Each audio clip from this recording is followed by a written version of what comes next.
Yeah, well, Trajan explained how he was thinking. I want to give credit to Zarek and Bully Ball for this footage. I want to play some of what Trajan talked about because he had a couple key things. It's 10 minutes. We're not going to listen to the whole thing. We're going to listen to part of it. So let's play this clip again. This is from Zarek, who does a great job, and he does great things over at Bully Ball, which you guys can check out on Twitter at Real Bully Ball. But let's play Trajan Langdon speaking to the media right after they took Ron Holland, see what he had to say.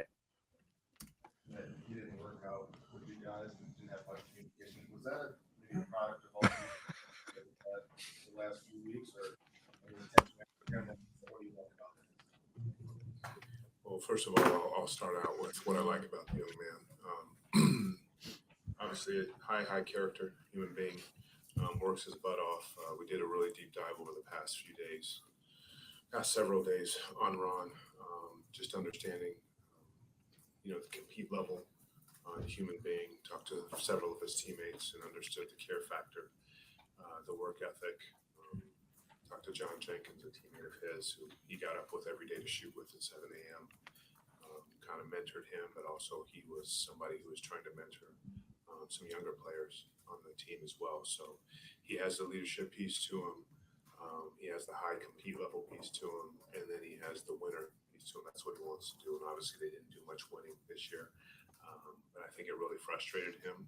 And I also know that that's one thing he's coming here to do, is coming here to help us win. So all those characteristics were very attractive to us at this time. And as for not bringing him in, there was a lot of agents that didn't want to send their players here, so we didn't see actually that many players. And then at the end of the day, staying quiet was a strategy. Yeah. Overall, talk about the draft last Friday. What boxes that man is exhausted. I was gonna say that. A player that really made Ron Holland the player you wanted to select tonight? I think he's again high level high compete level. I think he's got one of the biggest upsides in the draft. Obviously, everybody knows that shooting is an issue, but I think for a lot of players that had high upside in this draft, shooting was an issue. We hired Fred Vincent for a reason, so we can take chances like this on young players with when shooting is the piece. And if his shot hits, he's going to be a really, really good player. The kid works, the kid competes. He's got great size for position. Just think everything that we looked at across the board, he just checked a lot of boxes except for shooting. I think it's really hard to find a player of that age, compete level, have the productivity, energy that he had at 18 years old. I think he's just going to bring a competitive edge to this team going forward, and I think it'll be the type of player that this city, can back and wrap their arms around. Okay, well, there's some of the clip there, him explaining the pick, what he liked about Ron Holland. Yeah, he working OT. He was falling asleep. He looked dead. Not to get confused with Troy Weaver, the Sleepy Weaver comments. I think this man was he actually exhausted. Yeah, yeah. He's been playing every role in this organization. Like literally, they don't have a GM or a coach. He's been hiring on everything. He's been helping out, hiring front office people, looking for a head coach, scouting in the draft, trying to find out what the hell's on his roster. I mean, I can't imagine doing the press conference last week. So yeah, there was a lot going on there. But to his point, he brought up the shooting thing because he understands, and he said, with all the qualities he liked in Ron Holland, the shooting obviously is one thing that he has to work on. But that's why they brought in Fred Vincent. Speaking of OT, Fred Vincent's going to have a lot of OT this yeah, he's going to be working on some shots. But that's why you get him. Can I say too real quick, fellas? Like, I don't know how you guys took the Trajan Langdon conversation there. I just keep getting the feeling, and I don't want to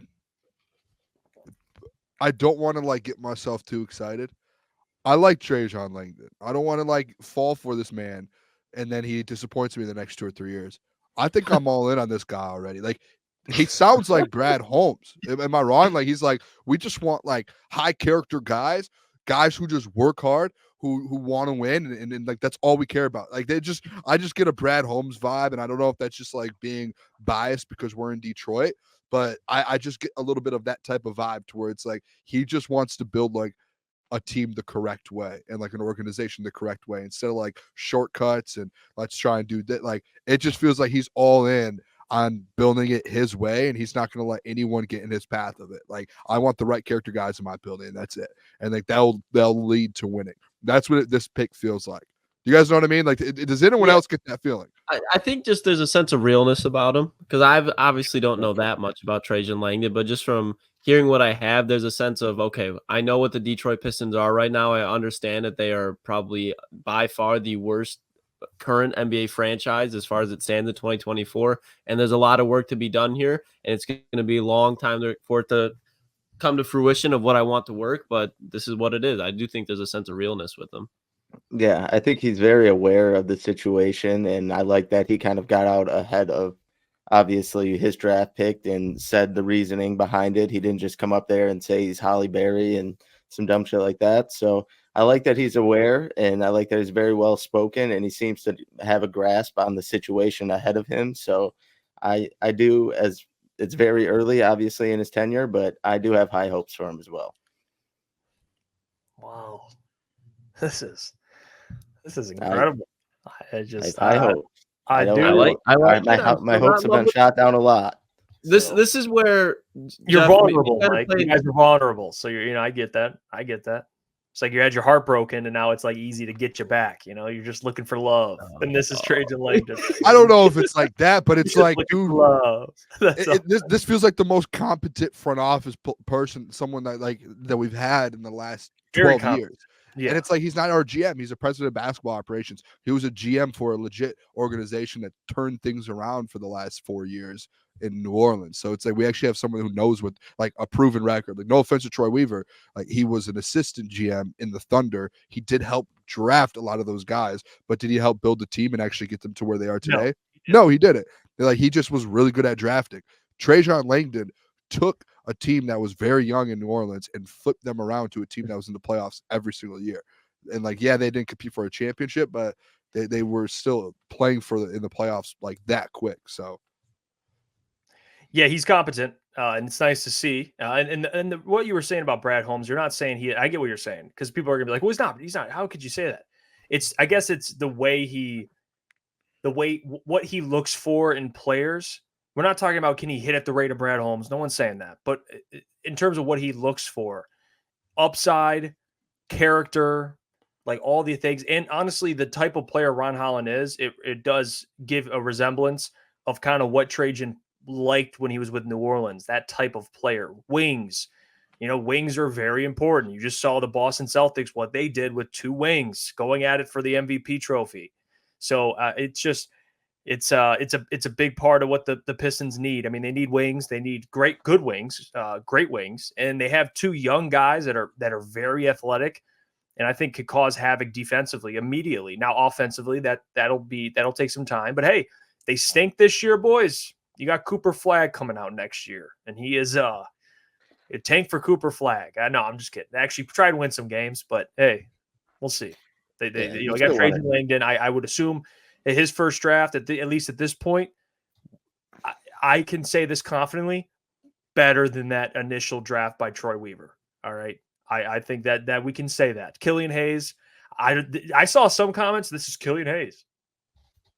No, I don't know. That's bad. His pedigree, Ron Holland's pedigree, doesn't even compare. It's so much more than what Killian Hayes had coming out. It's not the same. So I think this will be a very, very, we're going to look back and be like, he had a great first draft. Now he, easy. A great man once said, wings win you rings. Yeah. I mean, they definitely help. You need wings. I mean, look at the best players in the league. You got to be able to go. I mean, especially in the East. I mean, you have Giannis, Jaylen Brown, Jason Tatum.